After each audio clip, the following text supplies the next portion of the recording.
ताजा तरीन खबरों को जानने के लिए अभी टाइप करें A1 न्यूज़ टीवी। नीचे दिए गए सब्सक्राइब बटन को दबाएं और नोटिफिकेशन के लिए दिए गए बेल आइकन पर क्लिक करें।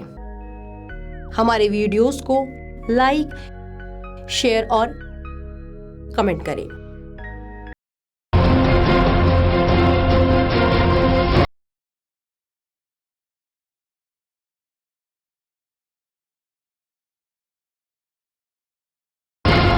नमस्कार, A1 न्यूज़ में आपका स्वागत है। मैं हूं आपके साथ चेतना चौधरी। चलिए रुक करते बड़ी खबरों की ओर। प्रधानमंत्री नरेंद्र मोदी आज से 3 देशों की यात्रा पर गए हैं। वे फिलिस्तीन, संयुक्त अरब अमीरात और ओमान की यात्रा पर है। 2015 के बाद खाड़ी और पश्चिमी एशिया क्षेत्र की उनकी ये 5वीं यात्रा है। 12 फरवरी तक वे इन देशों की यात्रा करेंगे। बता दें कि किसी भारतीय प्रधानमंत्री की ये पहली फिलिस्तीन यात्रा है। केंद्रीय गृह राज्य मंत्री किरण रिजिजू ने प्रधानमंत्री नरेंद्र मोदी द्वारा राज्यसभा में कांग्रेस सांसद रेणुका चौधरी की हंसी पर की गई टिप्पणी के संदर्भ में रामायण के पात्र सूर्पणखा के ठाके वाला वीडियो साझा किया। इस पर रेणुका चौधरी सहित कई कांग्रेसी नेताओं ने आपत्ति जताई है। एक तरफ जहां सुप्रीम कोर्ट में अयोध्या विवाद पर सुनवाई चल रही है, तो वहीं दूसरी ओर देश के एक बड़े मौलाना अयोध्या में राम मंदिर निर्माण के समर्थन में उतर आए हैं। मुस्लिम पर्सनल लॉ बोर्ड के एग्जीक्यूटिव मेंबर मौलाना सईद सलमान हुसैन नदवी और श्री श्री रविशंकर के बीच बेंगलुरु में मुलाकात हुई, जिसमें राम मंदिर के निर्माण के सबसे नए फॉर्मूले पर बातचीत हुई। इस मीटिंग में मौलाना ने कहा कि राम मंदिर के लिए मस्जिद को कहीं और शिफ्ट किया जा सकता है। अगर आपसी बातचीत से रास्ता निकले तो मुसलमान जमीन छोड़ने के लिए तैयार हो सकते हैं।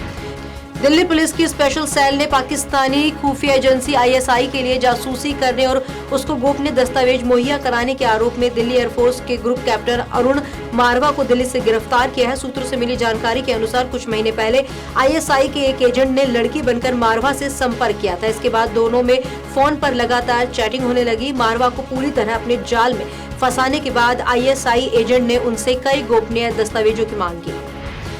बीजेपी मिशन 2019 के मद्देनजर आज पार्टी संसदीय दल की बैठक हुई। प्रधानमंत्री नरेंद्र मोदी, पार्टी अध्यक्ष अमित शाह सहित पार्टी के दिग्गजों ने इस बैठक में हिस्सा लिया। राष्ट्रपति अभिभाषण के धन्यवाद प्रस्ताव में प्रधानमंत्री के जवाब में कांग्रेस के हमले की बीजेपी की संसदीय दल की बैठक में निंदा की गई। बीजेपी अध्यक्ष अमित शाह ने कहा कि कांग्रेस के इस रवैये को हम जनता के बीच लेकर जाएंगे। उत्तर प्रदेश के CM योगी आदित्यनाथ ने अपराधियों को कड़ी चेतावनी दी है। उन्होंने कहा है कि जो बंदूक की भाषा समझते हैं उन्हें बंदूक से ही जवाब मिलेगा। योगी आदित्यनाथ ने कहा कि सुरक्षा की गारंटी हर व्यक्ति को मिलनी चाहिए। विकास में कानून व्यवस्था के मामले में जो कोई भी आड़े आएगा, हम लोग कानून के दायरे में रहकर ऐसे लोगों से निपटेंगे। उत्तर प्रदेश और बिहार में होने वाले लोकसभा और विधानसभा उपचुनावों को लेकर तारीख का ऐलान कर दिया गया। उत्तर प्रदेश के गोरखपुर, फूलपुर और बिहार के अररिया, भभुआ व जहानाबाद क्षेत्र में 11 मार्च को उपचुनाव होंगे और 14 मार्च को मतगणना होगी।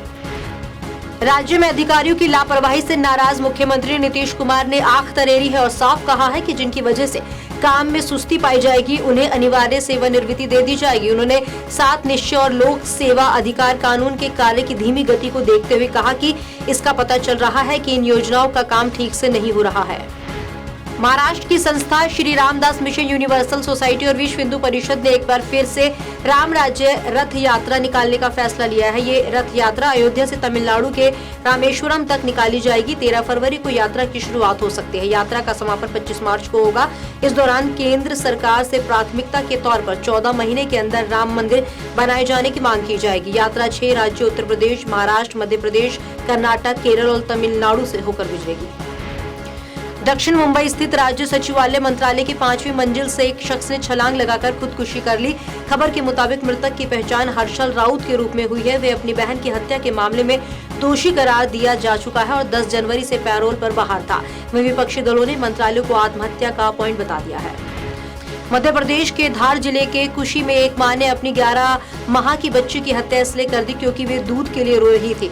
चुप कराने के बाद भी जब वे शांत नहीं हुई तो मां ने गुस्से में आकर धारदार हथियार से उसका गला रेत दिया और अपने रिश्तेदार के यहाँ भाग गई। इस दर्दनाक वारदात के बाद मासूम ने मौके पर ही दम तोड़ दिया। पुलिस ने मां को गिरफ्तार कर कोर्ट में पेश किया। यूपी बोर्ड की हाई स्कूल और इंटरमीडिएट परीक्षा छोड़ने वाले परीक्षार्थियों की संख्या लगातार बढ़ रही है। 3 दिनों में कुल 6,14,000 परीक्षार्थियों ने परीक्षा छोड़ी है। बता दें कि पिछले साल की तुलना में अब तक करीब 40,000 अधिक परीक्षार्थी परीक्षा छोड़ चुके हैं। बोर्ड का कहना है कि नकल पर हो रही सख्ती के कारण अभी ये संख्या और बढ़ेगी। अमेरिका के राष्ट्रपति डोनाल्ड ट्रंप और प्रधानमंत्री नरेंद्र मोदी ने फोन पर बातचीत के दौरान मालदीव के राजनीतिक हालात पर चिंता जताई। व्हाइट हाउस ने बताया कि दोनों नेताओं के बीच अफगानिस्तान की स्थिति और हिंद प्रशांत क्षेत्र में सुरक्षा बढ़ाने पर भी चर्चा हुई। बता दें कि मालदीव की सुप्रीम कोर्ट द्वारा विपक्ष के 9 हाई प्रोफाइल राजनीतिक बंदियों को रिहा करने और उनके खिलाफ चलाए गए मुकदमों को राजनीति से प्रेरित बताए जाने के बाद से ही देश में राजनीतिक संकट के बादल छा गए थे। संजय लीला भंसाली की फिल्म पद्मावत बॉक्स ऑफिस पर शानदार कमाई कर रही है। इसमें अलाउद्दीन खिलजी का रोल निभाने वाले रणवीर सिंह अपनी एक्टिंग के लिए वाहवाही बटोर रहे हैं। खिलजी के रोल पर बोलते हुए एक्टर ने कहा कि खिलजी जैसा शख्स बहुत ही पैशनेट शैतानी था। अब मैं बहुत परेशान करने वाली चीजों के साथ काम कर रहा था। मुझे रोल में ढलने के लिए उसकी हकीकत को समझना पड़ा। मेरे साथ बड़ी खबर में फिलहाल इतना ही। देश दुनिया की ताजा तरीन खबरें देखने के लिए आप देखते रहिए एवन न्यूज। नमस्कार।